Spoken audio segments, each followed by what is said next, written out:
was actually medallioning her because I was wondering, how are you not dying to the Shadow Fiend right click? And then I look at her and she had plus 20 armor because of their item build, the blade mail, and also the fact that they had Vlad's and medallion there. So even with the SF presence, so much armor on the Lina. LGD is going to be so sad. They got a double damage rune, but Roshan's spawn time was about 30 seconds away at the time. Yeah. So they're incapable of getting that. By the way, Rubik did buy back during that fight, so his Aghanim has obviously been delayed. I don't know if you mentioned that, but it's Vader's getting more and more money as time passes on. He might even get to buy a new item and still have his buyback if he wants to. Yep. Clockwork will sacrifice his buyback for a Solar Crest, but that's perfect. You can throw that on the anti-mage. The poor man's butterfly. Definitely. Poor man's butterfly is still very good. Do you actually now think that Envy could go in for something like a heart and just have the Solar Crest on him, like when he jumps in? You need attack speed. Like, you have so much damage, but your attack speed is still only the part that you get from Manta Style and Treads. I honestly think that going Butterfly still is a good choice, even against the MKB. That could be a choice from Sylar. They're doing Roshan.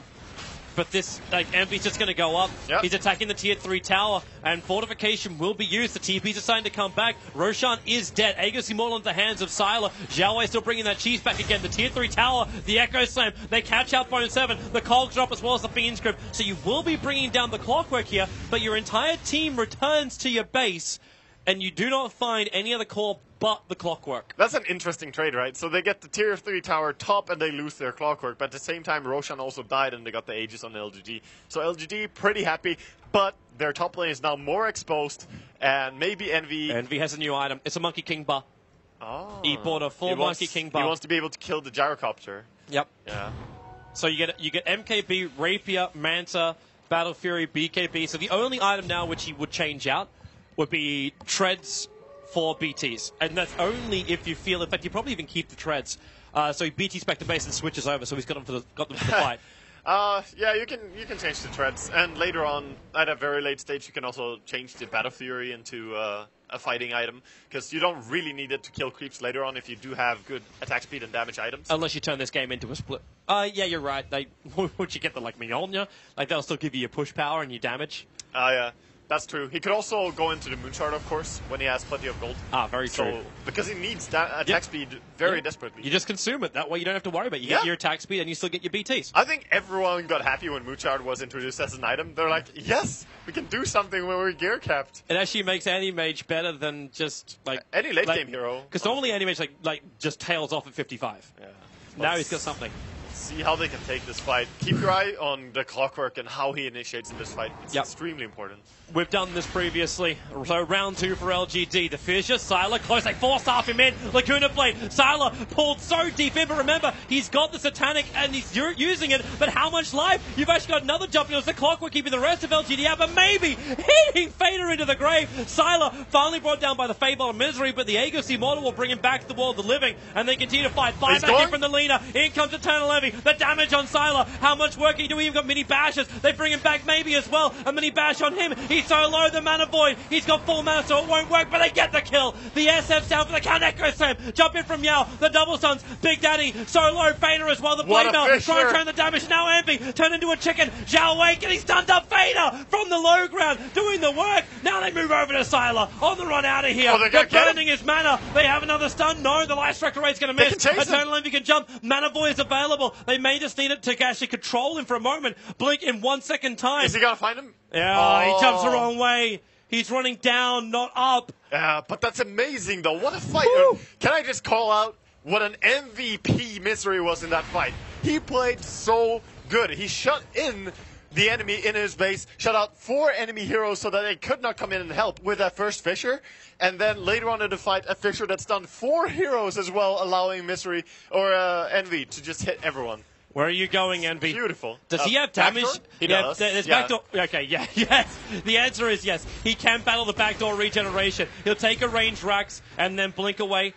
The rocket's going to connect, but there's no real follow-up because it's only Sylar left. And you've also Vayne is respawning. You have to respect that. Yeah. He's going to back out, I think. But you got what you wanted. You actually thought, okay, range Rax isn't the best thing since Alaka's Zan. And but it's still good. they didn't lose their bottom racks as well. They held that during all that chaos and during all those high damage output heroes. Leshrac with Edict. It's gonna happen again. Oh, dude! It's gonna happen We gotta get. We hit a way. plus 20k net worth and experience advantage for LGD, and it's starting to arc. Like, are we gonna have 2 games in a row where we have comebacks of 20? Like, let's not call it a comeback. Let's not do that. Let's just watch. It's a point where if we were currently in Key Arena, the crowd will be giving everything. I've never they've seen got. something like this 2 games in a row. This is actually crazy. It's a huge series. It's such a huge series. What a way to start the mainstream as well. We already had the greatest start for the wildcard match. And in the last game, we're having a great old ball. Oh, this TI is already better than last TI. Like, it's That actually, was the thread yesterday. Yeah. Believe me, I was there. This is better. Yeah, it actually feels so amazing. Could not be more hyped. So, right now, they still have to play this. You know, the funny part is, Envy, even though he picked up his Divine and starting to do a lot of work in the team fights, he still only has 3 assists. He doesn't have any kills. Man, okay, this is the point, too, where LGD have to understand that they need to be able to hit a lot harder, a lot faster. And I think Sylar is looking at, like, either, like, what is it, Daedalus or Rapier. Like, these are his only 2 choices that remain. Yeah, I think so. He needs to go more damage. He needs to just go straight into Divine, I think. Yep. Just counter Divine to with Divine.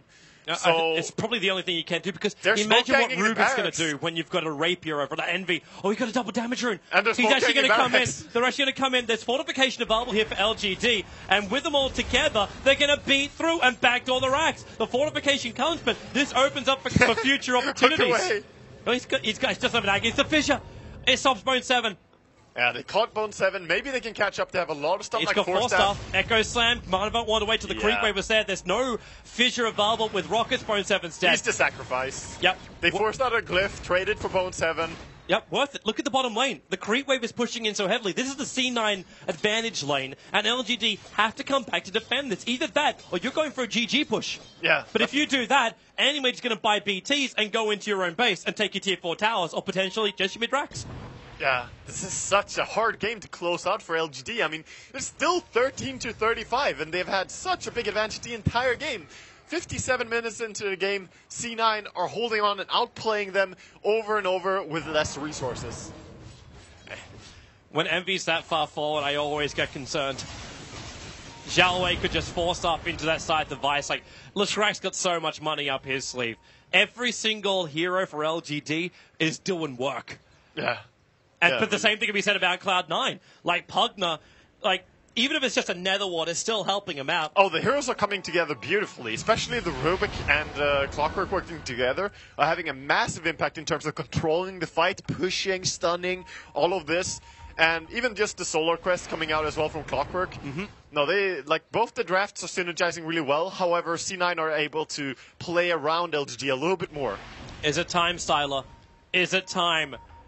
It is. Like, just go Oh, ham. no, he's going Abyssal. He's going Control Factor over on the Animage. This still works. A lot of going to come in damage. close, and you get good damage. It's fine. Yeah. Abyssal Blade on Gyrocopter is actually very strong. If you don't want to go for that Rapier, scared of the enemy maybe being able to burst you, which they can. They have Lina, AM, and Clockwork. You are an easy target for these heroes. So going into Abyssal Blade makes a lot more sense to Divine.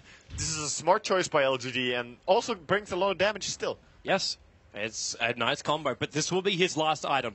There is no more. Then we have Sylar Moonshard. being Moonshard. Yes, there's always the Moonshard. And Travel 2.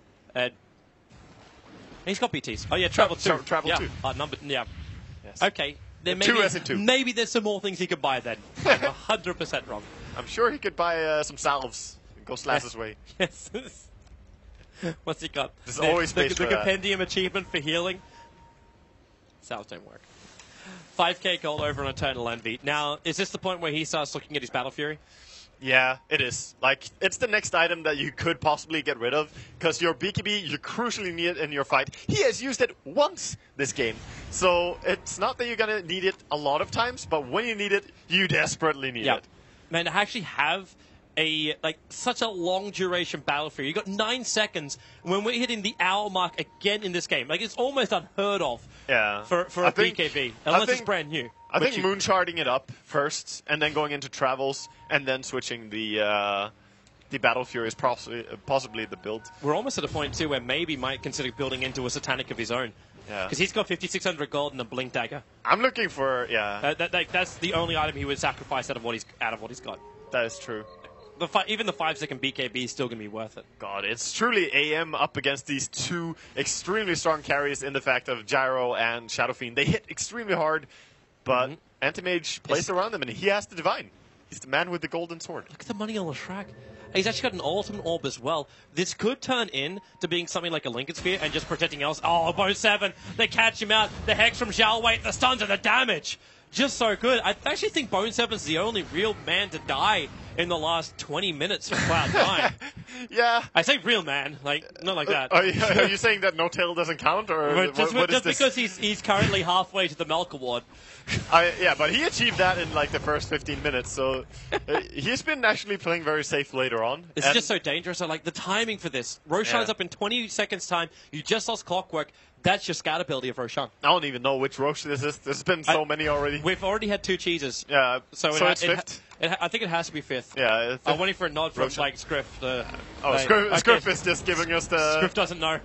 Yeah. I'm fairly certain it's 5th. He's giving us the subs on left, subs on right. That's the... Okay, let's see.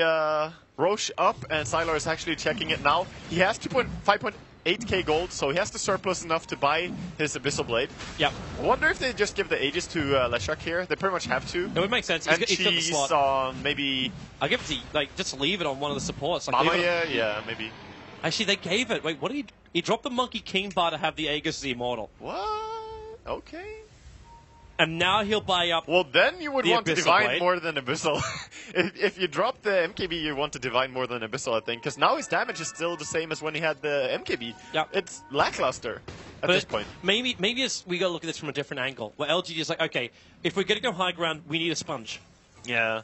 Well, they're going to have to buy one more courier and keep it close. Why? He's walking into him. He doesn't have